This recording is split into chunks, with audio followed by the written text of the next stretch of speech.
Noxus is a powerful empire with a fearsome reputation. To those beyond its borders, it is brutal, expansionist, and threatening. Yet those who look past its warlike exterior see an unusually inclusive society, where the strengths and talents of its people are respected and cultivated. The Noxii were once fierce barbarian tribes, until they stormed the ancient city that now lies at the heart of their domain. Under threat from all sides, they aggressively took the fight to their enemies, pushing their borders outward with each passing year.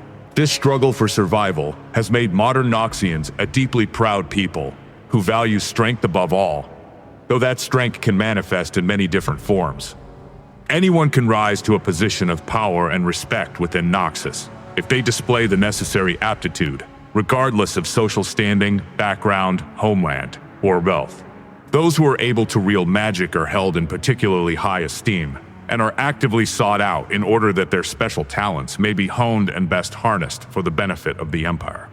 But in spite of this meritocratic ideal, the old noble houses still wield considerable power, and some fear that the greatest threat to Noxus comes not from its enemies, but from within.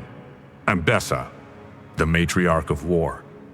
Born into one of the most powerful families in modern Noxus, Ambessa Medarda was perhaps always destined for greatness.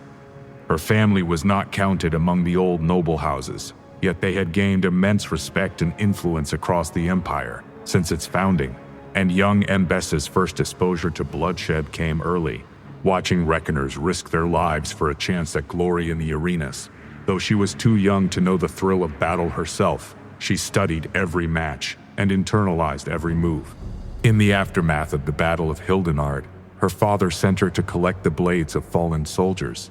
Though still a child, Ambessa never once averted her eyes from the death and carnage around her, and by the end of the day, she knew death was not something to be feared, but respected.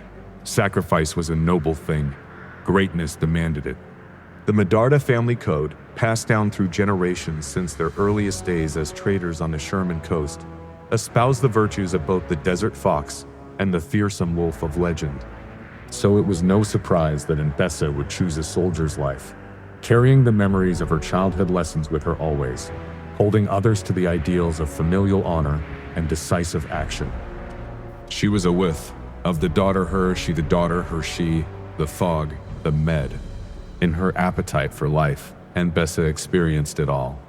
But the moment she held her son Kino for the first time, she finally understood what it meant to devote herself to someone unconditionally. And with that came the potential for profound disappointment. While she loved him dearly, it was clear that Kino would never have the strength of a warrior in his heart. Not long after, Ambessa almost met her end in battle defending her ancestral home of Rockruund, while pregnant with her daughter Mel. As she lay among the bodies of her allies and foes alike, she drifted near death and experienced visions that she would speak of to few others in her lifetime. Whatever it was Ambessa had seen, it alloyed her resolve and ambition. She would bend the world to her will, so that any weakness in her children would not be something her enemies could exploit. From that moment, Ambessa's rise became almost meteoric.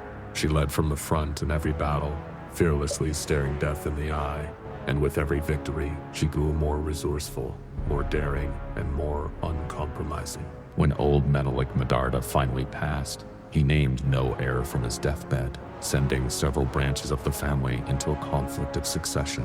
But Ambessa knew they clawed at heir, for this was her destiny. She defeated her rivals and vowed to forge a legacy worthy of the Medarda name, worthy of her own children's inheritance. As the new matriarch, Ambessa began to speak more often of her own personal mantra: in all things, be the wolf. She would tolerate no weakness or dissent in those around her, lest that weakness spill over into her. She even sent her daughter Mel away to the distant city of Piltover. Briar, the restrained hunger. Near the end of his reign, Grand General Borum Darkwill entrusted the Black Rose and its many hemomancers with creating a new kind of living weapon. Unlike their previous experiments on the deceased, this would be a being born from and fueled by blood, one driven to hunt down targets without requiring the sustenance of food and water. And so, Briar was born. Her creators wanted an assassin, but all she wanted was to eat, eat, eat. When her first mission ended in a frenzied, gory failure, the Black Rose decided that Briar was too dangerous to use, but too powerful to be destroyed. In order to control her, they devised a special pillory locked by a Hemelith gemstone to restrain her and focus her mind. Once shackled with the pillory, Briar, along with the rest of the Black Rose's living weapons, was quickly deployed during Jericho Swain's coup against Darkwill. She was given a handler to help direct her, but when released from her pillory, Briar immediately devoured him and everyone near her. Everyone but her target, Swain, who escaped while the living weapon fed upon friend and foe. After an arduous capture, Swain's guards managed to trigger Briar's pillory and restore her restraint, enabling them to transfer her to their holding facility. Alone in her cell, Briar could focus on nothing except her hunger. Though she couldn't die from starvation, the absence of fresh blood weakened her day by day. At first, she thought the chorus of crazed wails echoing around her room were her own starving thoughts, until she realized the sounds were drifting in from unseen neighbors. Did Swain's forces manage to capture other living weapons during the coup? Was she locked up with them now, each having failed their mission, their purpose? The voices cried out for blood, a sentiment Briar could relate to. But what she couldn't stand wasn't how often they did it, nor how loud they were, but that it was all they talked about. Their unrelenting hemomania was the most boring thing she had ever experienced. As hungry as Briar was, and she was hungry, her thoughts stayed focused on the pitiful sounds of the others. What if she managed to break out of the pillory? Would her frenzy make her even more unhinged than her neighbors? Would she become as single-minded and boring as them? The idea was too horrifying to dwell on, so she instead resigned herself to listless solitude. Years passed, and the time alone allowed Briar to reflect on herself and consider the possibilities of the world outside her cell. Entertainment consisted of eavesdropping on the guards' conversations, devising new ways to pester them for raw meat, and agonizing over whether she should race her pet spiders or eat them. By chance, while she was toying with her pillory one day, she inadvertently loosened the Hemelith, which settled into a position just short of unlocking the restraint. Briar froze as thoughts of her hemomaniacal neighbors filled her head. Is that what she'd become? But then she realized something. Being under control was just as dangerous as being out of control. She wanted to strike the balance. Having discovered the Hemelith's mechanism, Briar devised a plan. By this point, the guards were so used to her calls for attention that when she lured one close to her cell, nobody noticed he was missing until it was too late. The guard's blood surged within her, lighting a fire that had been waiting to spread. Briar was finally free. Now the living weapon gleefully roams the streets of Noxus, pillory locked back in place until she wants to unlock it. As she acclimates to the world outside, with the Black Rose monitoring the unexpected development, Briar eagerly learns all she can, making new friends and discoveries in a world she is starving to experience. Cassiopeia, the Serpent's Embrace. The youngest child of General Dukuto, Cassiopeia was born to a life of possibility and privilege among the Noxian noble houses. From an early age, she displayed a keen mind and sharp wit, and while her sister Katarina flourished under their father's tutelage, it was their mother Soriana in whose footsteps Cassiopeia would follow. A hero of Noxus's expansion into Shurima, General Dukuto eventually sent for his family, installing them close to the governor of the coastal city of Osiris. Surrounded by strangers in an unfamiliar land, Cassiopeia remained close to her mother, learning much of politics, diplomacy, and subtle influence. As she grew, Cassiopeia could not help but glimpse other, hidden concerns within Soriana, beyond those of the Empire. One day, quite unexpectedly, Soriana collapsed in the family residence. Her hairbrush had been laced with caustic venoms by an unknown hand, leaving her close to death. General du Couteau was well versed in the ways of an assassin, and so he had all the household staff removed, leaving his wife and daughters alone in an empty house. Still little more than a child, Cassiopeia never left her mother's bedside. While Soriana's recovery took many months, the bond between them became stronger than ever before. When the general was recalled to Noxus to prepare for the long-awaited invasion of Ionia, he took Katarina with him, but Cassiopeia remained in Erzeris. Seemingly relieved, Sorana confided in her daughter that she belonged to a clandestine and secretive cabal, known by some as the Black Rose. Having guided the Empire for centuries, they had finally managed to spread their influence into Shurima. Now free of her husband's watchful eye, Sorana's real work could begin. In time, and under her mother's tutelage, Cassiopeia blossomed into a young woman of tremendous beauty, cunning, and intelligence, if somewhat lacking in empathy. She saw those around her as tools to be used to achieve her goals, and then cast aside just as quickly. Though she had barely reached the cusp of womanhood, she was initiated into the Black Rose by hunting down and eliminating those who had sought the death of her mother, Shiana. Using her family's tremendous resources, she undertook a number of expeditions into the deep desert, raiding ancient ruins with the help of a local mercenary named Sivir. Her efforts were made all the more urgent when word reached Erzeris from the capital. Grand General Borum Darkwill had been deposed by Jericho Swain, and a number of noble houses had chosen to honor this coup, including du Couteau. Outraged and disgusted by her husband's betrayal, and fearing that all members of the Black Rose were now in jeopardy, Soriana became desperate. She dispatched Cassiopeia to seek out the godlike power that had been the key to Shurima's supremacy in ages past. Cassiopeia swore she would return with a weapon ready for the looming secret war, or not at all. Fulfilling this oath would leave her changed forever. Upon unearthing a long-lost tomb of the mythical Ascended, she knew this was the threshold to the power she sought, and intended to dispatch all witnesses from her expedition before claiming it. The guide Sivir was the first to fall to Cassiopeia's blade, but then an ancient stone tomb guardian reared up and buried its fangs into her flesh. Overcome by its arcane toxins, she was carried back through the desert by her hired soldiers, screaming as her body twisted into something new and unspeakable. Cassiopeia locked herself in the disused crypt of the Erzeris residence and endured the untold agonies of this transformation. Gone was the brilliant and beautiful daughter of Sorana du Couteau, replaced by a monstrous slithering creature that skulked in the shadows, spitting poison and crushing stone as easily as glass.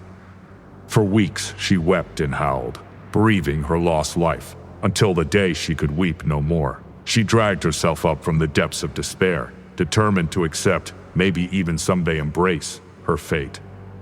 It was not the ascension she had hoped for, but Cassiopeia had unearthed the magic of dead Sherman gods. She would turn it to the schemes of the Black Rose just as she and her mother had planned, and she could feel this power growing within her, day by day, though into what, even she cannot guess. Darius, the Hand of Noxus, Darius, and his brother Draven grew up as orphans in the port city of Basilich. Darius struggled to provide for them both, constantly fighting with gangs of older urchins and anyone else who threatened his little brother, even the city guard. Every day on the streets was a battle for survival, and Darius earned more scars by his 12th summer than some soldiers do in a lifetime. After Basilich was seized by the expanding Noxian Empire, the victorious commander Cyrus saw the strength in these defiant brothers, and they found a home within the ranks of his war host.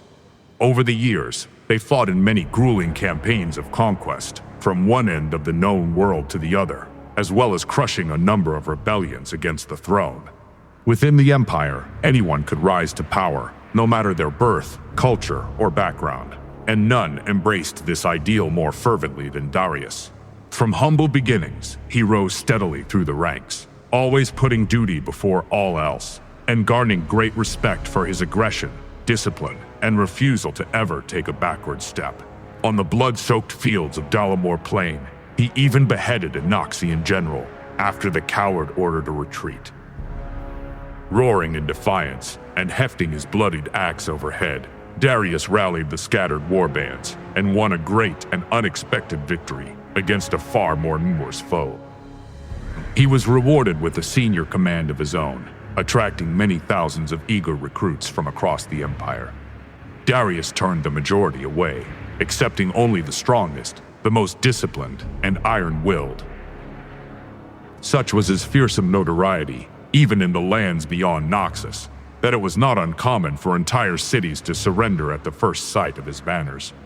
After a grinding victory against the cloud fortresses of the Varju, a proud warrior people who had resisted decades of Noxian aggression, Darius was named the Hand of Noxus by Emperor Borum Darkwill himself. The campaign dragged on for years, ending in a bitter, icy stalemate. Darius narrowly survived assassination attempts, ambushes, and even capture by the vicious Winter's Claw. He was growing weary of endless wars of attrition and returned to Noxus to demand a reconsolidation of the military. He marched his veterans into the capital, only to find that the Emperor was dead, killed in a coup led by Swain. The act had been supported by many allies, including Darius's own brother, Draven. This was a difficult position. As Hand, many of the noble houses would expect Darius to avenge Darkwill, but he had known and greatly respected the disgraced General Swain, and had spoken against his discharge after the botched offensive in Ionia some years earlier. The oaths of the Hand were to Noxus, not any particular ruler, and Swain was a man who spoke honestly of his new vision for the Empire. Darius realized this was a leader he was prepared to follow, but Swain had other ideas. With the establishment of the Tripharics, 3 individuals would rule Noxus together, each embodying one principle of strength: vision, might, and guile. Darius gladly accepted his place on this council and pledged to raise a new elite force, the Trifarian Legion, the most loyal and prestigious warriors the Empire could produce, and lead the armies of Noxus into a glorious new age of conquest.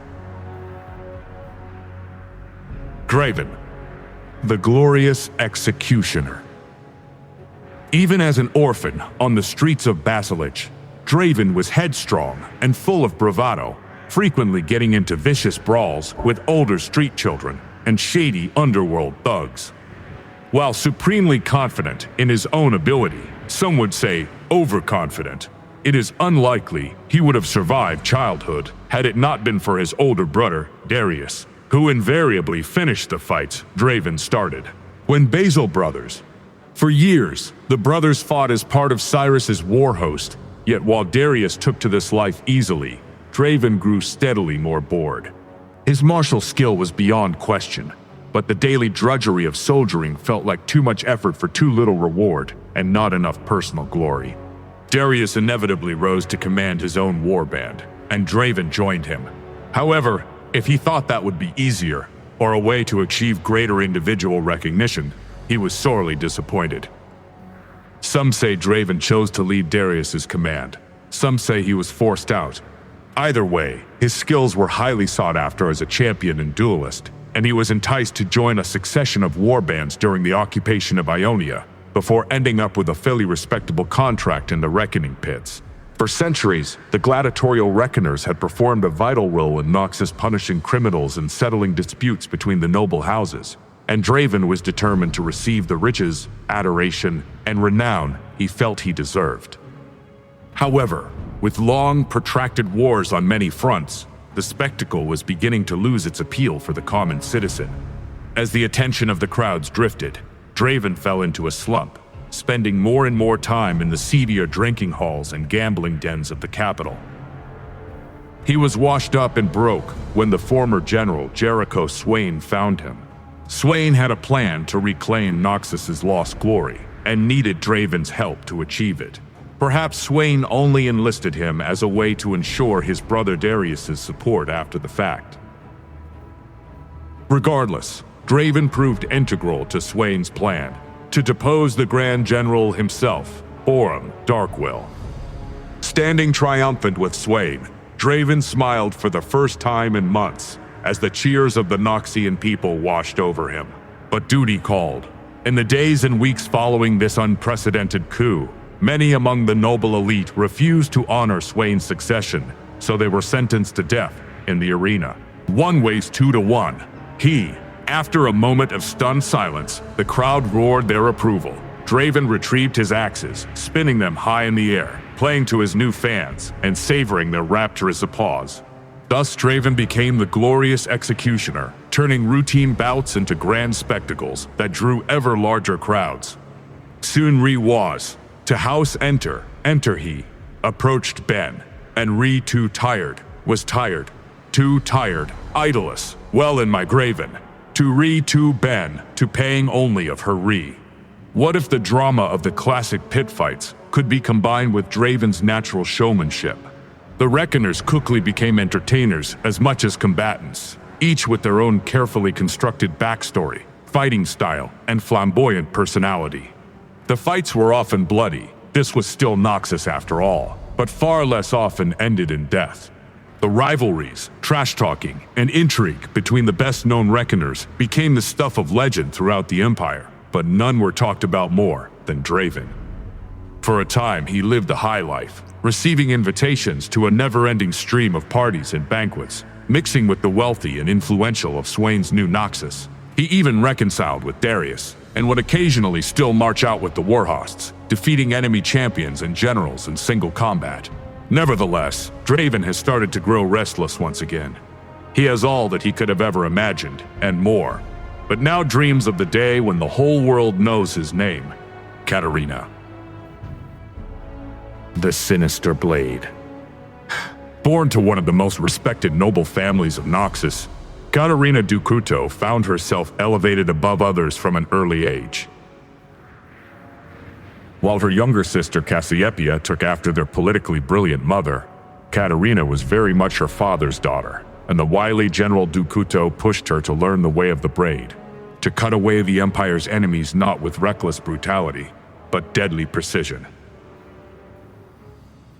He was a harsh teacher with many pupils, and notoriously difficult to impress.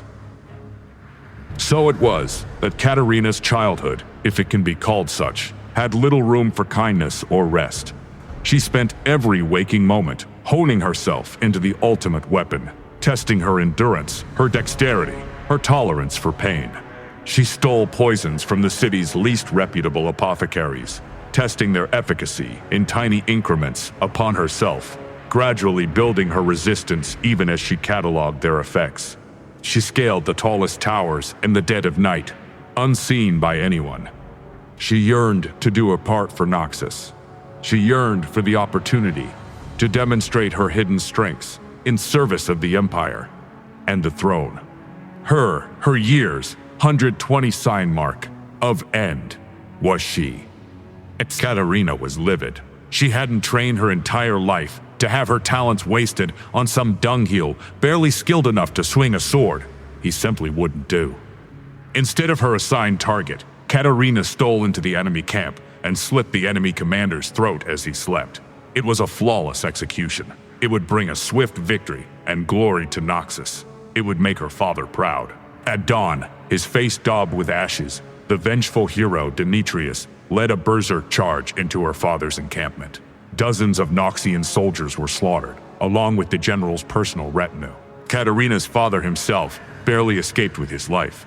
He was furious beyond words, refusing even to look his daughter in the eye. She had shamed him and their family name. The greatest assassins do not seek recognition or glory, he reminded her. They do not expect to occupy a place of honor at their master's right hand. Overwhelmed, Katarina struck out into the wilderness, alone. She would complete her original mission. Demetrius would pay with his life. Even so, her mind swam. Could she ever forgive herself? How would she been so foolish? She was so distracted, she didn't see her attacker until he had nearly taken her eye out. For Katarina's failure, General Ducuto had sent another of his protégés after her, a nameless whelp dragged up from one of the lesser assassins' guilds. But even with blood streaming down her face, the years of rigorous training kicked in, and her blades were in her hands in an instant. 6 hours later, she tossed Demetrius' severed head at her father's feet. She told the general she had considered taking his head instead, but eventually decided as much as she hated to admit it, that he had done the right thing in ordering her death. She had failed, not just as an assassin or as a daughter, but as a Noxian. And failure must have its consequences. She ran her fingers along the raw, deep gash over her left eye and thought of the price others had paid for her arrogance. She knew she had lost her father's favor and could never regain it. He would raise others in her place, simply to spite her. Stillect and writes, Kled, the cantankerous cavalier. Legends of the popular folk hero Kled can be traced back to the founding of Noxus, and perhaps even further still. He is an icon revered by the common soldiery, which is increasingly a cause of concern to their commanders, for there are some among the war hosts who claim to have literally served beside him. Tall tales such as the Great Hussar's Victory, the return of the High General Marshal Sergeant, and the Mountain Admiral abound, which strongly imply Kled has fought in every campaign ever waged, acquired every military title, and never once backed down from a fight. Though the details are often outlandish and contradictory, the essence of the tale remains. Charging into battle on his untrusty steed, Skull, Kled fights to protect what's his, and takes whatever else he can get. In truth, the cantankerous cavalier hails from another land entirely, Bandle City. As a Yordle, he made his home among the proud Noxai tribes in the wake of the Rune Wars, and has never looked back. The earliest mention of Kled in historical records was at the First Battle of Drugme. In the dusty hills of those Badlands, the war host of General Zavan was on the run from barbarian foes. Having lost the previous 2 engagements, morale was low. The supply train had been abandoned in the rout, and they were a week's march from the nearest outpost. Zavan, in his spotless armor, seemed more concerned with how this would appear back home than the welfare of his soldiers, and ordered a defensive circle formation to buy himself time to think. Then, as the morning sun rose, the lone figure of Kled appeared on the hilltop, mounted upon a desert Dracolops. This warrior's weapon was rusted, his armor worn, his clothes tattered, but contempt and anger burned in his one good eye. He bellowed an ultimatum to the barbarian horde, demanding that they leave his lands or be destroyed. However, he did not wait for any response, spurring his steed and screaming the charge. Desperate, starving, and furious with their general, the Noxian war host's anger ignited at the sight of this act of bravado. They rushed after Kled as he tore into the enemy. What followed was one of the bloodiest melees ever fought on the northern steppes. The initial momentum of the counterattack was crushed beneath a hail of barbarian arrows from higher ground. But Kled fought on, even after he was thrown from his sow and his Dracolops fled. He always seemed to be at the heart of the battle, chopping down foes, kicking out teeth, and biting faces. The bodies piled up around him, and his clothes were soaked with blood. He screamed louder challenges and cruder insults. Clearly, this great warrior was willing to die before ever backing down. Cowardice can be infectious, but so too can courage. Where the Noxians might have given up and fled for their lives, instead, they were inspired to make one last stand. Even Kled's Dracolops returned and crashed into the barbarian's rearguard, snarling and clawing as it dived in to free its master. With his mount again beneath him, Kled became a veritable whirlwind of death, and it was the barbarians who broke and ran. Though too few of the Noxian soldiers survived that day for it to be considered a victory, Drugme was contested long enough that word reached the Immortal Bastion, and reinforcements were sent.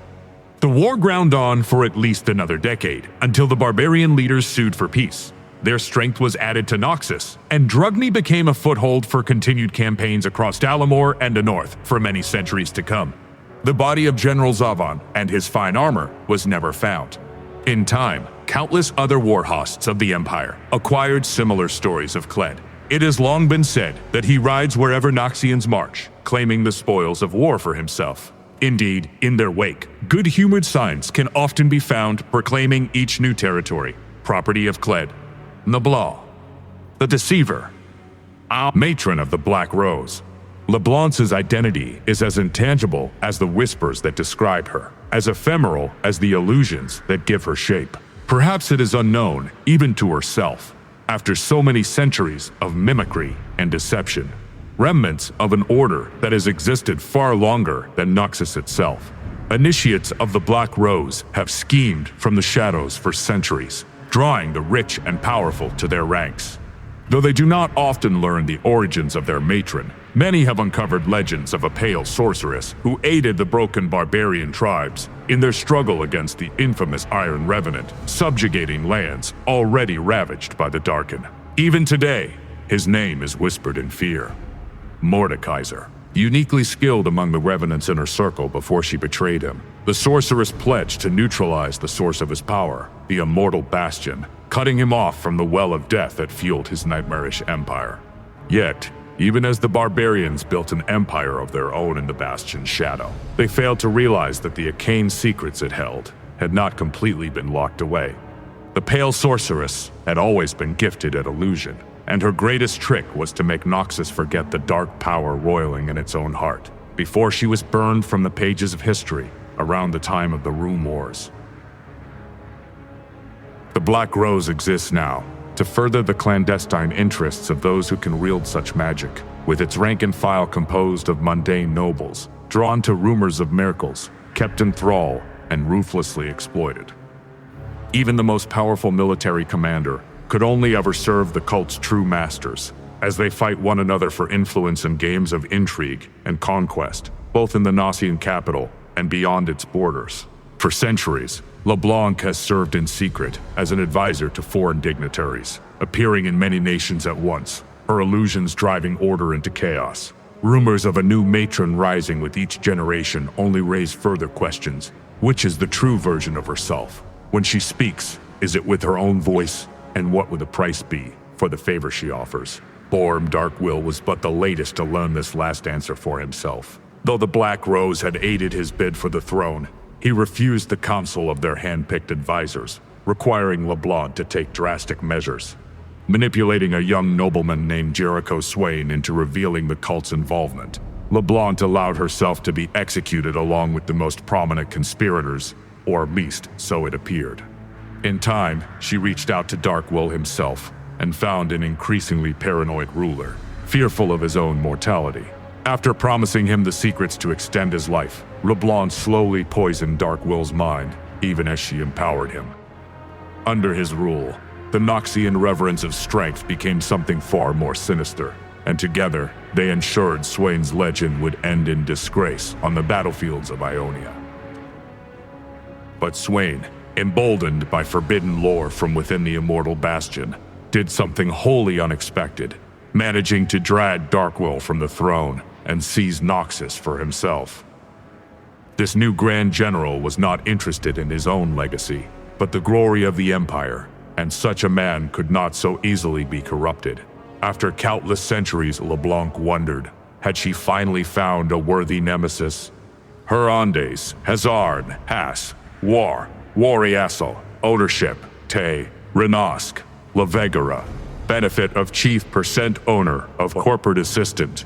In the wake of desperate campaigns across the Freljord, on Targon's peaks, and deep in Shurma's deserts, the darkest magic has begun to spread once more, circling closer and closer to Noxus. Whether LeBlanc is still the same pale sorceress who betrayed the Iron Revenant, or merely one of countless hollow reflections, her influence clearly stems from ancient roots. The Black Rose has yet to truly bloom. Mel, the soul's reflection. Mother, a soldier gave me the gift of your mask today. Mind of all, among by the people, Manny, and he too averse for concern for the leaders. They as those who them sold, like who are to be seen as you. Only now, as our ship crosses the waters to Noxus, has reality begun to set in. You are gone, again. But this time, I can no longer hope for your return. I know you wouldn't want me to dwell on this.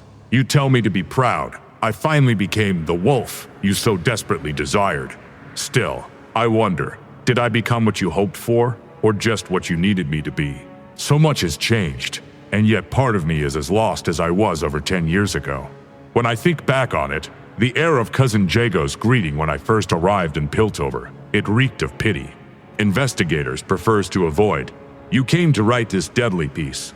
Tell us why. I'll never forget the air of. We sent the words against an argument. You would, and you will, even one in you later, and the others wouldn't. You won't sign up for. Every morning, I awoke to the emptiness you left behind.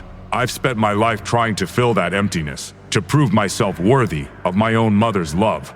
I have lived the only way I know how, as the fox, swift and cunning. I earned the council's trust, and nearly had Piltover in the palm of my hand.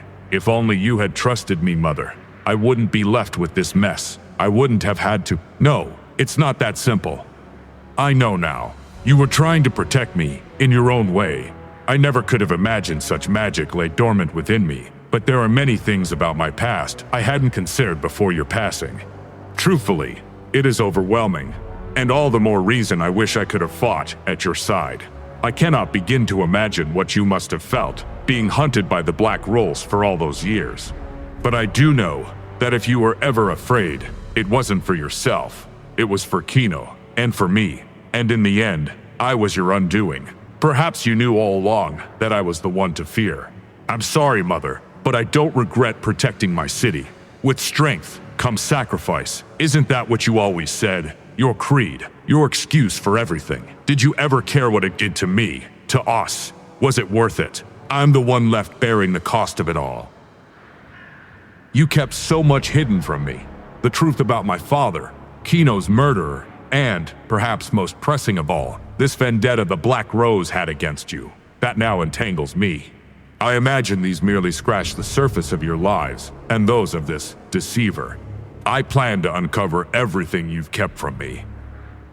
It pains me that these words will never reach you, but I hope you're watching from Volrak Noon.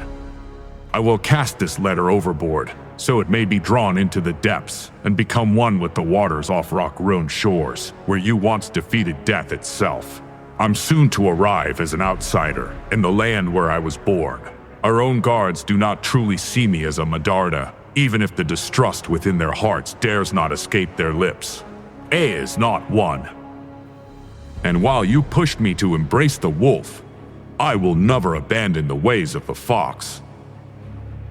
It may not be in the way you intended, but I'm coming home, Mother, and I will make a difference here until my heart no longer beats. Your daughter, Mel, Mordekaiser. The Iron Revenant. In a previous epoch, the fierce warlord, San Uzal, rampaged across the northern wildlands. Driven by dark faith, he crushed every tribe and settlement in his path, forging an empire in blood and death. As his mortal life neared its end, he took great satisfaction in knowing he had doubtless earned a seat at the gods' table in the glorious Hall of Bones for all eternity. Yet, when he died, he found no halls or glory awaiting him. Instead, San Uzal stood in an empty, gray wasteland, shrouded by ethereal fog and plagued by discordant whispers. Occasionally, other lost souls drifted nearby, little more than ghostly shapes, wandering their own personal oblivion. Anger consumed San Uzal. Had his faith been false, or was his domination of the world simply not enough to grant him the immortality he craved? Surely this emptiness could not be all there was, yet there seemed no end to it. He watched as the lesser spirit slowly faded into the fog, unmade and lost to time.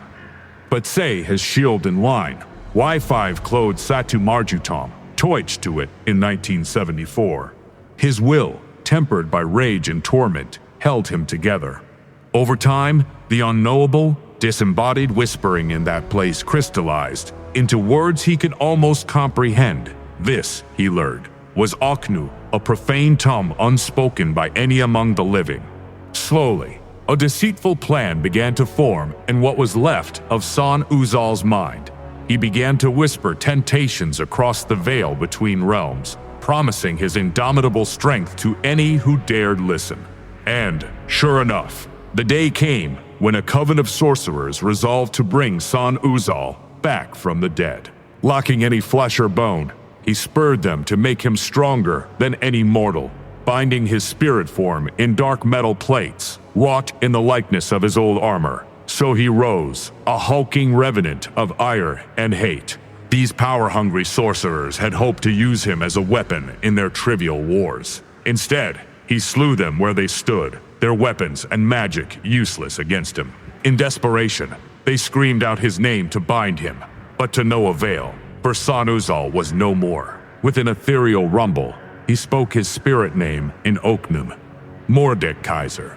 Thus began his second conquest of the mortal realm. As before, his ambitions were great, only now empowered by necromantic sorceries he could never have previously imagined. From the fearful, dissipating souls of the sorcerers, Mordekaiser forged a weapon fit for an emperor of death, his brutal mace, Nightfall, and seized control of the army they had raised. To his foes, it seemed he cared only for massacre and destruction. Entire generations perished under his relentless campaigns. However, Acadius had said his blue ceremony of raised by Einmanson was of arm that the power of the war, other said of war, of face of war, of face of rain. Draven. Mordekaiser hungered for all the forbidden knowledge of spirits and death, and a true understanding of the realm, or realms, beyond. Such tyranny could only bring him enemies. The Iron Revenant was defeated, surprisingly, by an alliance of the Noxus tribes and betrayal from within his own inner circle. This hidden cabal managed to sever the anchors of his soul from his armor and sealed the empty iron shell away in a secret place. And so, Mordekaiser was cast out of the material realm. However, unbeknownst to anyone, he had planned for this. Indeed, it was a pivotal part of his design. Domination and deceit had carried him far, but he knew that a destiny far grander than the Hall of Bones awaited him. There, in the once empty wasteland, all those who had died under his latest reign were waiting. Perverted by dark sorcery, their spirits would never fade. The strongest became his devout, eternal army, bound to his will. But even the weak were given purpose. From the subtle matter of their souls, Mordekaiser would forge a new empire. They would be the building blocks and mortar of his afterworld. Centuries have passed on Runeterra, and another empire has arisen around the immortal bastion. Mordekaiser's name is still whispered in fear and awe by those who study the old histories, and remembered unkindly by the few ancient souls who knew him. For them, the greatest terror would be for Mordekaiser to find his own way to return permanently. It is something they pray will not come to pass, for they know of no way to stop it. Rell, the Iron Maiden. Posters across Noxus warn of a dangerous criminal, armed with a massive, blunted spear, and born atop a magical fiend, whose mere existence poses a threat to the safety and security of the entire nation. Even some within the steeled ranks of the Trifarian Legion have begun to worry that they will be sent after her to their almost certain deaths. What kind of monster could be behind such heinous, unchecked destruction? The simple answer is a 16-year-old girl. The complicated one is unforgivable. Rell was special from the moment of her birth, and fated to suffer for it. Born the daughter of a Noxian foot soldier, and the heir to a fallen noble house, she enjoyed neither the trappings of wealth nor the gilded upbringing common to children of a lower aristocracy.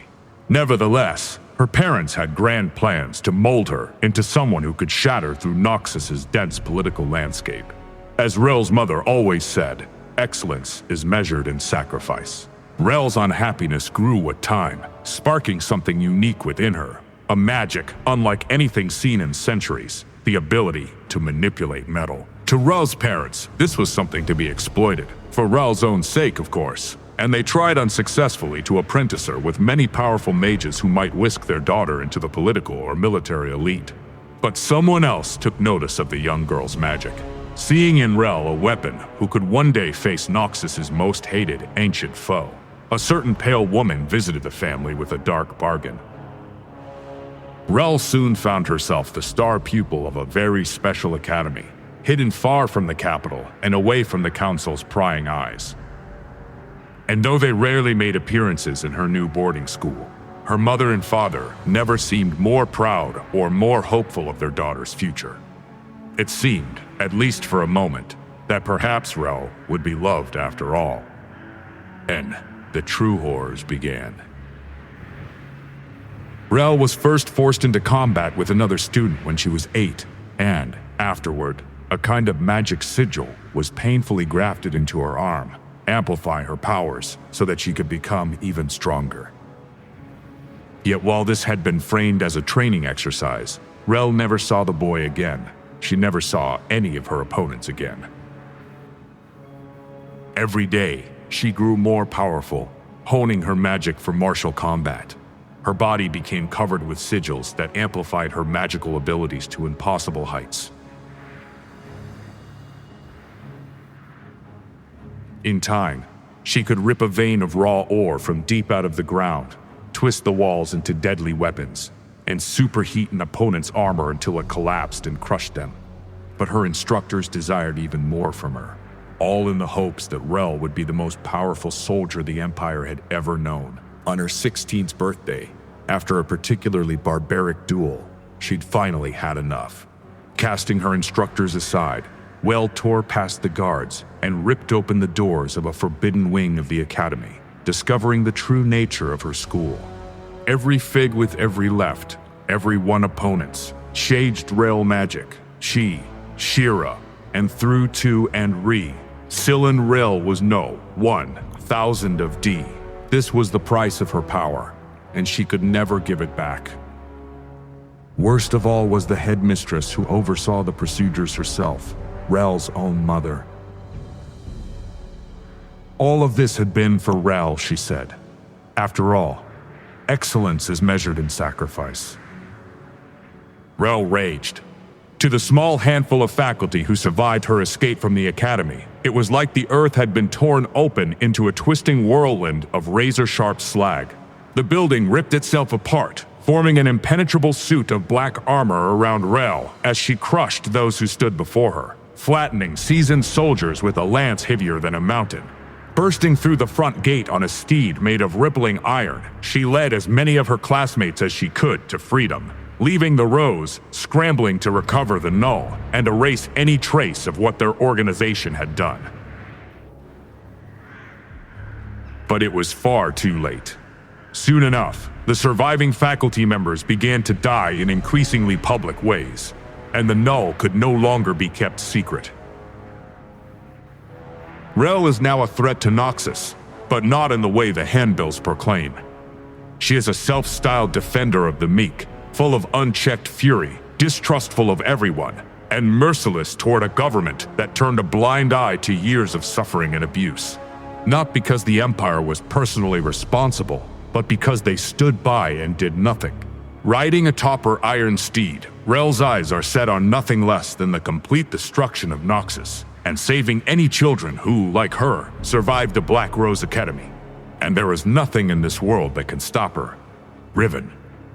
The Exile. Built on perpetual conflict, Noxus has never had a shortage of war orphans. Her father lost to an unnamed battle, and her mother to the girl's own stubborn birth. Riven was raised on a farm run by the Empire on the rocky hillsides of Travail. Physical strength and ferocious will kept the children alive and working on the hard scrap of land, but Riven hungered for more than simply bread on the table. She watched conscriptors from regional war bands visiting the farms year after year, and in them, she saw a chance at the life she dreamed of. When she finally pledged the Empire her strength, she knew Noxus would embrace her as the daughter she longed to be. Riven proved a natural soldier. Young as she was, her years of hard labor allowed her to quickly master the weight of a longsword, taller than herself. Her new family was forged in the heat of battle, and Riven saw her bond to her brothers and sisters in arms as unbreakable. So exceptional was her dedication to the Empire that Borm Darkwill himself recognized her with a runic blade of dark metal, enchanted by a pale sorceress within his court. The weapon was heavier than a kite shield and nearly as broad, perfectly suited to Riven's tastes. Not long after, the Warhawks set sail for Ionia as part of the long-planned Noxian invasion. As this new war dragged on, it became clear that Ionia would not kneel. Riven's unit was assigned to escort another warband making its way through the embattled province of Navori. The warband's leader, Emiston, had employed a Zonite alchemist, eager to test a new kind of weapon. Across countless campaigns, Riven would gladly have given her life for Noxus, but now she saw something awry in these other soldiers, something that made her deeply uncomfortable. The fragile amphorae they carried on their wagons had no purpose on any battlefield she could imagine. The two warbands met increasingly fierce resistance, as if even the land itself sought to defy them. During a heavy rainstorm, with mud pouring down the hillsides, Riven and her warriors were stranded with their deadly cargo, and it was then that the Ionian fighters revealed themselves. Seeing the danger, Riven called to Emiston for support. The only answer she received was a flaming arrow, fired out from the ridgeline, and Riven understood this was no longer a war to expand the borders of Noxus. It was to be a complete annihilation of the enemy, no matter the cost. The wagon was hit straight on. Instinctively, Riven drew her sword, but it was too late to protect anyone but herself. Chemical fire burst from the ruptured containers, and screams filled the night, both Ionian and Noxian falling victim to an agonizing, gruesome death. Shielded from the scorching, poisonous mists by the magic of her blade, she bore unwilling witness to scenes of horror and betrayal that would haunt her forever. For Riven, memories of the hours that followed come only in fragments and nightmares. She bound her wounds. She mourned the dead. But, most of all, she came to hate the sword that saved her life. The words carved into its surface mocked her, reminding her of all she had lost. She would find a way to break it, severing her last tie to Noxus before the dawn. But when the blade was finally shattered, still she found no peace. Stripped of the faith and conviction that had bolstered her entire life, Riven chose to exile herself, wandering Ionia's battle-scarred landscape. When she finally returned to the village where she had broken the sword, it was revealed that her self-destructive needs had cost the life of their most revered elder, and yet Ionia embraced her with forgiveness. Noxus was not nearly so merciful. Although the Empire had long since withdrawn from the First Lands, it had not forgotten about Riven or her runic blade. After fighting fiercely against those sent to bring her to justice, she refused to let any more Ionian blood be shed on her account and surrendered herself to the charges of desertion leveled against her. As she returns to Noxus in chains, Riven remains haunted. Though Darkwill is no more, and the Empire is rumored to have evolved, she is uncertain what will become of her, or whether she will ever be made whole again. Samira, the Desert Rose. In the city of Amakra, on the eastern edge of the Great Sai, Samira and her parents made a living as street performers. They dazzled, beguiled, and awed onlookers, which thrilled Samira, but worried her parents. Despite the fun their daughter had, they wished she could enjoy a more stable life. But wishes are as fickle as the desert rain. On the eve of Samira's 14th birthday, armed strangers swarmed Amakra. Hidden among the rafters of her home, Samira watched as the strangers invoked the name of an ancient magus and seized innocent villagers. Many people were slain before her eyes. Samira did not cry. She did not scream. Instead, she seethed in anger, not at the killers, but at herself for hiding. She had never felt crippled by fear before, even when she attempted the most daring stunts. In that moment, Samira hated herself, and vowed never to feel so scared and helpless again. Though wounded, Samira and her parents escaped to Beljan, a port city under Noxian rule, with a handful of others. To the Omicrons, Noxus provided a safe haven. To Samira, Noxus opened a door. While Belly comfort, Samira time determined to reclaim Fearless by her stage, weary are. Samira said she outdid herself with every stunt, even when no one bothered to look. But it was still not enough to support her family. That was when Samira stumbled upon a call to join a Noxian warband. Drawn to the excitement and the financial resources it would provide, she enlisted. Her physical prowess amazed her peers. Deft with a blade and sharp with her aim, Samira reveled in her raw athleticism, excelling in combat, but faltering in discipline. After 2 years of training, her recklessness frustrated her commanding officers, save for one, Captain Induri. A former saboteur, Induri valued Samira's fearlessness and offered her a position in her private warband, a specialized unit charged with missions that were deemed too perilous for standard military personnel. Hungry for the dangers it promised, Samira agreed without hesitation. She fully embraced Noxian culture, finding her own strength and style amid life and death shootouts and breathtaking sword fights. In her free time, Samira regaled her family with stories of her tattoos, each representing only her most unforgettable feats. To her, what mattered most was challenging herself to turn danger into thrill and thriving off the constant risk that made her feel truly alive. On orders from the capital, Induri's unit found themselves on the Rokrum Plains, sent to crush a secessionist uprising. As the warband located the enemy stronghold and approached the rebel leader, the fortress exploded. Samira dove headfirst into the chaos as the structure collapsed, permanently injuring her right eye. Feeling neither scared nor helpless, she wasted no time in recovering Indari, who had sustained a more serious injury. The captain could no longer move her legs. Indari, frustrated at her failure as their leader, disbanded the unit upon the return of its survivors. Discharged, and with no other opportunities rousing her interest, Samira drifted back home to Beljan, but it was no longer a lifestyle she could endure. Samira returned to the Noxian capital and located Indari. She believed her former captain understood her craving for challenges in ways nobody else could, and wanted to make use of Indari's connections in the military and noble houses.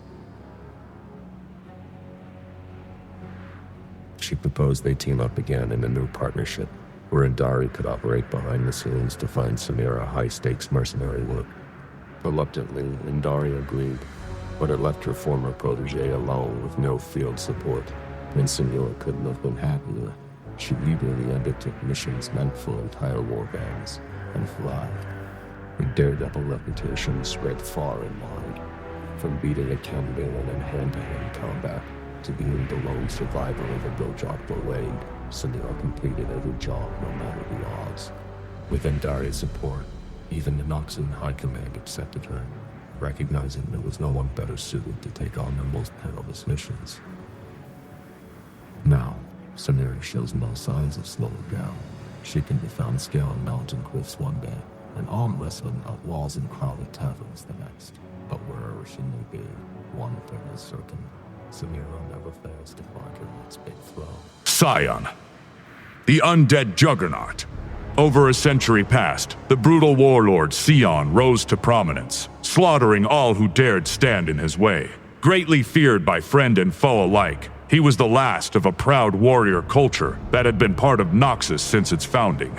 Sion had sworn oaths to his ancestors to never take a backward step in battle and to die a proud warrior's death when his time came. While not noted for his subtlety or strategic acumen, Sion's methods were ruthlessly effective, and he won many vicious triumphs for Noxus. The Empire's might was at a peak not seen for hundreds of years, and so it took the generals of high command by surprise when a nation from the west first resisted, then began pushing back their steady advance. These Dalmatians drove the Noxian warbands eastward, harrying them back behind the walls of Wardus. Sion, who had been campaigning in the Argent Mountains, now turned south, filled with fury. He arrived at the city to find the Dalmatians on the horizon. They had no intention of besieging Horridus. Having driven the Noxians from the lands neighboring their own, they were preparing to return home. Sion readied his troops, determined to punish these upstarts for their impudence. The Noxian commander at Horridus, however, had already suffered several defeats to the enemy and was content to hide behind the city walls and let them leave unscathed. It had been Sion and his warriors who had paid the claim to the land now lost in blood. Outraged, he hurled the commander from the city walls and ordered the attack. Sion tore straight through the Dalmatian lines, seeking out their leader, King Jarvan I. But while his own warband charged with him, fearless of death, those who had been cowering in Harvest were weak. Their spirit broke, and they retreated back to the city, leaving Sion and his trusted few surrounded. One by one, they fell, but Sion plowed on. Alone, pierced by a dozen swords and a score of crossbow bolts, he finally reached Jarvan. The fight was brutal, and it was the Dalmatian who delivered the killing blow. Sion dropped his axe, and with a final burst of strength, tore the king's crown from his head with one hand, clamping the other around his throat. Jarvan's guards stabbed Sion again and again, but his grip did not loosen. Only when the enemy king was slain did Sion allow death to claim him. His body was recovered, along with the Dalmatian king's crown, still in his grip, and borne back to the immortal bastion in honor. Noxus mourned Sion's passing, and his corpse was interred within a towering monument constructed to honor him for all time. Half a century passed before Sion's tomb was reopened. Noxian dominance had waned in the years since Sion's death, and the ruling Grand General of the Empire, Boron Darkwill, was willing to pay almost any price to restore its lost glory. Darkwill's allies, a mysterious cabal known as the Black Rose, reanimated the long-dead hero using forbidden magics and presented him to the Grand General. He could not refuse this gift, and so Sion returned to life, driven by unnatural bloodlust and utterly inured to pain. He hurled himself like a living battering ram against the enemies of Noxus, destroying all he faced. More so than before his death, the victories Sion brought were costly. He was uncontrollable, killing friend and foe without remorse, and those forced to fight alongside him began to desert. Finally, Darkwill ordered Sion reinterred. There, he languished for many years, neither alive nor truly dead. When his tomb opened once more, it was to a very different empire. Darkwill was gone, overthrown by the General Jericho slain. But Sion cared little, warring and pulling against his bindings in a frenzy that could only be sated in battle. Chained within an iron cage, he returned to Havaris, which had broken away from Noxian rule under Darkwill's reign. Sion was the new Grand General's punishment for their rebellion. He butchered the defenders of Havaris and leveled the city, laughing as he ripped its towers apart with his bare hands. Other regions that had abandoned Noxus soon bent the knee, fearing the undead juggernaut would be unleashed upon them next. When harsh daylight floods his opening tomb, Sion now welcomes it, for with it comes the chance to shed his chains and sate his hunger for bloodshed, to briefly silence the screaming madness drowning out all thought of rest. Sion remembers only fragments of his life, and less of the times since. But one truth has remained as stark as on the day of his death. Now, as then, the world trembles before him. Swain, the Noxian Grand General. Born into a patrician family, one of many to exist since the first walls were raised around Noxus, Jericho Swain seemed destined for a life of privilege. The noble houses had played a key role in Boron Darkwill's rise to power, stoking rhetoric that their proud heritage was the nation's greatest strength. However, many hungered for greater influence, plotting against Darkwill in a secret cabal, united by nothing more than the symbol of a black rose. Uncovering their intrigue, Swain personally executed the most prominent conspirators. Among them were his own parents, whose whispers of a pale woman had first alerted him of the danger to Noxus, which he valued more than house or kin. They sought a power, a shapeless voice, cackling in the darkness of the immortal bastion, something like a raven's caw. For exposing the Cabal, Swain was granted a commission in the Noxian army, far from anything he had ever known. There, he learned firsthand that the Empire was not strong because of Noxians, as he had believed, but because of the way it could unite all men in spite of their origins. On the front lines, a foreign slave could be the equal of a high-born noble, but still, Swain found only darkness in the wake of each battle. Clouds of carrion crows. After securing the western borders, Swain's own reputation was secured in Shurima, where his forces raced countless Nox Dara above the desert sands. Yet, in time, it became clear that greed was the sole purpose driving the Empire forward. Fighting wars on too many fronts, lusting over magical relics, the aging Borum Darkwill was clearly growing unhinged. When Noxus invaded Ionia, Darkwill began to move even more brazenly, retasking entire warbands to scour the land for anything rumored to extend a mortal lifespan. With Swain's forces depleted, it became nearly impossible to engage the enemy. Finally, at the Battle of the Placidium, after luring the local militia into what should have been a trap, Swain's war host was overrun. His veterans were routed, and Swain was gravely wounded, his knee shattered, Ionian blades cleaving through his left arm. As he lay on the verge of death, a raven approached to feed, and Swain felt an old, familiar darkness press upon him again. But he would not let it take him. He could not. Staring into the bird's eye, he saw reflections of the evil strangling the heart of Noxus, a black rose, the pale woman, and her puppet emperor. Swain realized that he had not defeated the hidden Cabal, and they had betrayed him to what should have been his death after seducing Darkwill, the man they failed to overthrow. All this was glimpsed, not in the mind of a raven, but something more.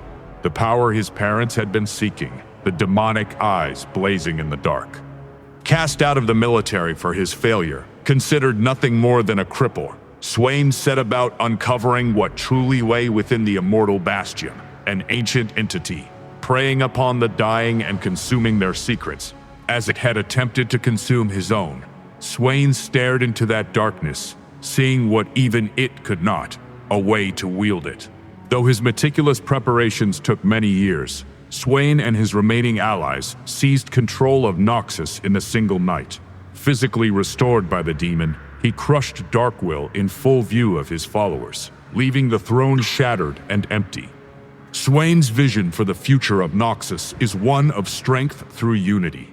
He has pulled back the warhosts from Darkwill's unwinnable campaigns, and, with the establishment of the Triferix, ensured that no individual can rule unopposed. He embraces any who will pledge themselves to the Empire, even the Black Rose, though he knows, in secret, they still plot against him. Gathering knowledge, as the demon did before him, Swain has foreseen far greater dangers lurking just beyond. However, many Noxians secretly wonder if the darkness they face will pale in comparison to the dark things Swain has done. The sacrifices are only beginning for the good of Noxus. Talon. The Blade Shadow. Talon's earliest memories are the darkness of Noxus's underground passages and the reassuring steel of a blade. He remembers no family, warmth, or kindness. Instead, the clink of stolen gold and the security of a wall at his back are all the kinship he has ever craved. Kept alive only by his quick wits and deft thievery, Talon scraped out a living in the seedy underbelly of Noxus. His mastery of the blade quickly marked him as a threat, and Noxian guilds sent assassins to him with a demand: join their ranks or be killed. He left the bodies of his pursuers dumped in Noxus's moat as his response. The assassination attempts grew increasingly frequent, until one assailant met Talon blade for blade in a match of strength. To his surprise, Talon was disarmed and facing down his executioner's sword when the assassin revealed himself to be General du Couteau.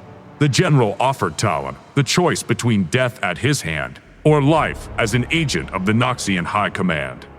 Talon chose life on the condition that his service was to du Couteau alone, for the only type of orders he could respect were from one he could not defeat. Talon remained in the shadows, carrying out secret missions on Dukuto's orders that took him from the frigid lands of the Freljord to the inner sanctums of Demacia itself.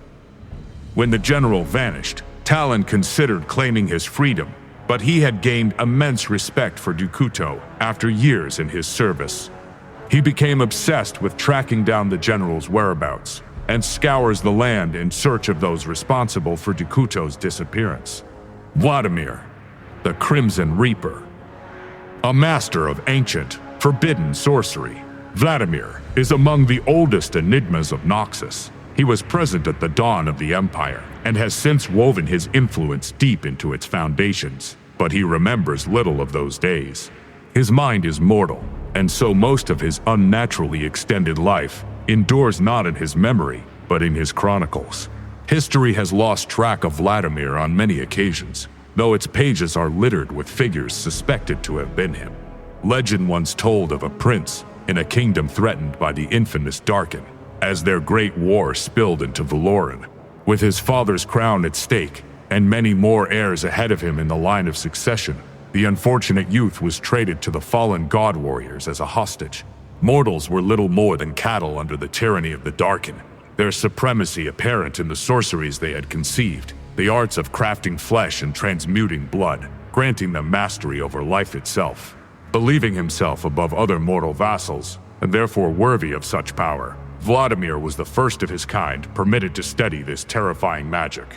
His devotion earned him a place of favor in his patron's war host, and the right to practice humomancy and enforce the Darkin's will on lesser beings. Over time, the God Warrior watched with amusement as Vladimir came to govern his subjects with as little mercy as the Darkin themselves. The fall of these cruel tyrants is, likewise, the stuff of legend. An account of it, written in the dead High Sherman language, is kept hidden within the immortal bastion. It speculates that Vladimir's master was not imprisoned like so many of his kin, but instead died at the hands of his own war host. The few surviving mortals fled, taking what knowledge they had of blood magic with them. Unknown to all but Vladimir himself, it was he who struck the killing blow. Scarred, blinded, driven mad by the radiance of a Darkin's undoing, he absorbed enough power to renew flesh that was never meant to last beyond a mortal lifespan. And he has done this countless times since, through rituals too vile to speak of. At the height of Mordekaiser's dark reign, it was said that a mythic and bloodthirsty fiend haunted the coastal cliffs of eastern Valoran, demanding young lives and savage worship from the local tribes. Few were welcome in his lair, until the day a pale sorceress approached this barbarian god with an offer. The two feasted together as equals, weaving magic so dark that the wine at their table soured and the roses withered, vibrant red turning to black. Thus began the pact between Vladimir and LeBlanc, rife with disputes and games of politics and war. Over the centuries, others joined them, powerful nobles, exalted masters of magic, and beings darker still. This cabal grew into the hidden power that would guide the throne of Noxus for more than 1,000 years, orchestrating many of the Empire's most ambitious campaigns. Uniquely among the leaders of the Black Rose, Vladimir has rarely limited himself to scheming from the shadows. In treason to turning if he detendix to the toe his by atrocities, sanctisms. Even so, under Vladimir's tutelage, the art of humomancy has found a place in the military of Noxus and among scions of the old aristocracy. Among these diverse practitioners is the Crimson Circle, a youthful cult dedicated as much to Vladimir's personality as to blood magic itself. With the death of the previous Grand General and the rise of Swain, the political landscape of the Empire changed dramatically, and Vladimir has been forced to rouse himself once more. Wearing the guise of a benevolent socialite, he has returned to the public eye as a vocal opponent of the ruling Triforix Council, much to the concern of more cautious members of the Black Rose. Indeed, his reappearance may have come too soon, as time has not yet washed away all the stains of his previous lifetime, and it seems likely that Swain himself has begun to grasp Vladimir's true nature. As a new and darker conflict approaches Noxus, Vladimir drinks deeply from the renewed vitality of the Empire, reminding himself of his past glories. To him, this life is a mere revelry, a masquerade spanning centuries, and the prologue to greatness. For though the Darken eventually fought amongst themselves and lost their immortal grip on the world, Vladimir knows he is strongest alone.